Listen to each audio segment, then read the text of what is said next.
Guys మరి Dhurandhar 2 review. Actually part 1 నేను థియేటర్లో చూడలేదు, తెలుగులో కూడా రిలీజ్ అవ్వలేదు. బిగ్గెస్ట్ రిగ్రెట్ అది.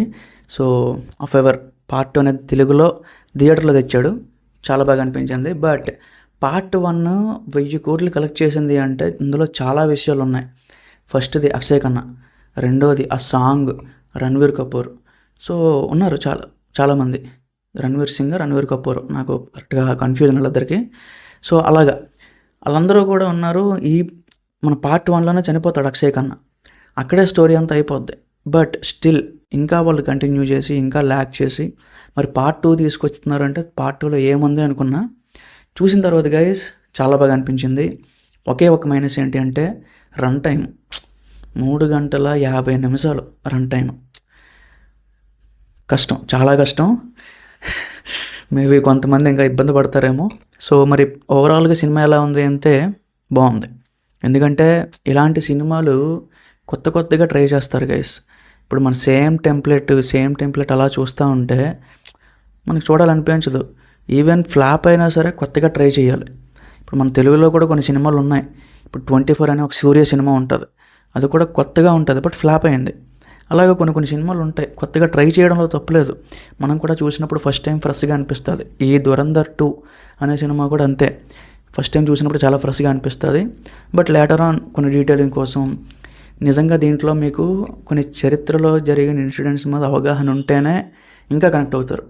కొన్ని విషయాలు నాకు కూడా తెలియదు, బట్ కొన్ని దగ్గర కనెక్ట్ అవ్వలేకపోయాను. నాతో వచ్చిన ఫ్రెండ్స్ వీళ్ళందరూ కూడా కనెక్ట్ అయ్యారు. సో మెయిన్ ఇంపార్టెంట్ థింగ్ ఏంటంటే మన ఇండియన్ హిస్టరీలో చాలా విషయాలు జరిగాయి. సో ఇప్పటికీ జరుగుతున్నాయి, అది ఎవరికి బయటకు రావట్లేదు. ఈవెన్ ఈ దురంధర్ 2లో కూడా కొన్ని ఇన్సిడెంట్స్ అయితే చూపించడానికి ప్రయత్నం చేశారు. ఈవెన్ మన ప్రైమ్ మినిస్టర్ గారిని కూడా ఆయన తాలూకా ఇంపాక్ట్ ఏంటి, ఆయన అసలు ఏంటి, ఆయన వెనక ఏం జరుగుతుంది, అలాంటి విషయాలు కూడా అందులో చెప్పడానికి ట్రై చేశారు. సో పాకిస్తాన్కి ఇండియాకి మెయిన్ డ్రైవర్లీ అదే ఆ యుద్ధం అనేది ఎట్లా ఉంటుంది అసలు ఒరిజినల్గా చూపించినట్టు అనిపించింది నాకు. సో ఇంకో విషయం కూడా గైస్, ఇలాంటి సినిమాలు రావాలి, తెలుగులో కూడా ట్రై చేయాలి. మనం మేబీ ఇలాంటి సినిమా చరణ్ గారికి కానీ విజయ్ దేవరకొండ కానీ పడి ఉంటే ఇంకెక్కడికో వెళ్ళిపోయి ఉండేది. ఇట్స్ ఓకే, కొన్ని మిస్ అవుతూ ఉంటాయి. బట్ రణ్వీర్ సింగ్ అతను కూడా చాలా బాగా పనిచేశాడు. ఇంకొక విషయం ఏంటంటే బ్యాక్గ్రౌండ్ స్కోర్ గైస్ వెళ్ళిపోతున్నాడు. ఇంకా ప్రతి 10 నిమిషాలకు ఒక కొత్త ట్యూన్ లాగా వెళ్ళిపోతున్నాడు బ్యాక్గ్రౌండ్ మ్యూజిక్ అయితే, చాలా బాగా అనిపించింది. సో ఓవరాల్గా స్టోరీ అంతా చూసుకుంటే పెద్దగా అనిపించదు మనకి, బట్ ఒక ఎపిసోడ్స్ వైజ్గా డివైడ్ చేస్తూ తీసుకెళ్ళిపోతూ ఉంటారు. పర్లేదు గైస్, మీకు అర్థమవుతుంది, చూడండి. నాకు అడిగితే ఉస్తాద్ భగత్ సింగ్ అనే సినిమా కన్నా ఈ సినిమా 100 రెట్లు బెస్ట్.